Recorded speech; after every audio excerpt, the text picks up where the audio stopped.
Want to do a second test of this with the Pittsburgh Deeps. I only got the metrics. I'll get the SAE soon, but I'm using the 19 and seeing what happens if I use a adapter with the 1/2 inch one. So here we go. Of course, speed 2, not fully charged. I don't really need to, but here we go.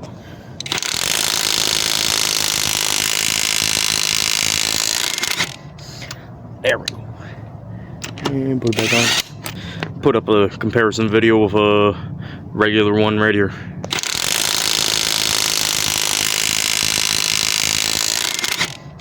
Adapter.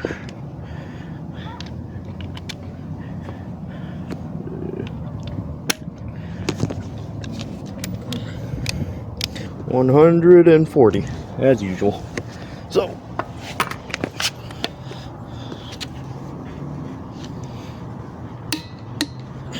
there we go. Also, no extensions, adapters, whatever.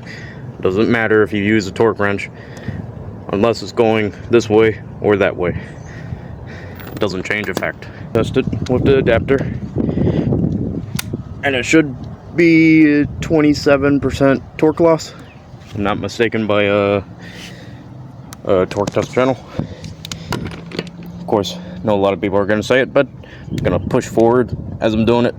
So here we go. Speed 2. Ooh. That is surprising. What the heck? Let me rematch with the 3/8 socket. Grab this bad boy and let me double check. Yeah, it's 140. What the hell? That is very, very odd.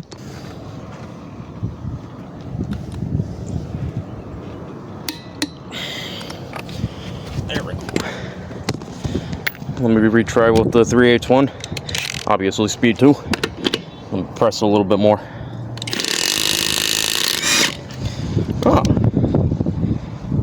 Oh, wow, that is really fast. I don't know why the ones that I tested yesterday were not as fast, but here we go.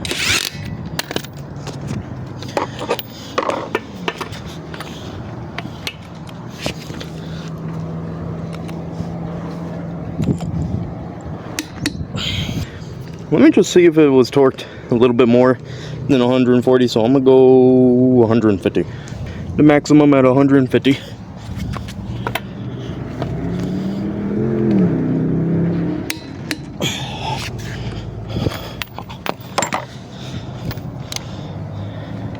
Same thing.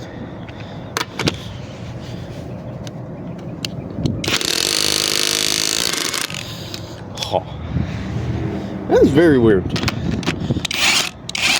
I don't know if it's because there's more weight, so there's more inertia and whatever. I'm thinking that's maybe what it is, but it's a little confusing because even with this and the adapter, which, by the way, let me rematch that again, actually. It should be at a lower, should take a lot more time, but I don't know. The weight from the socket maybe cancels out some of the adapter loss. Let me see. 150 foot-pounds that I just torqued to on the torque wrench.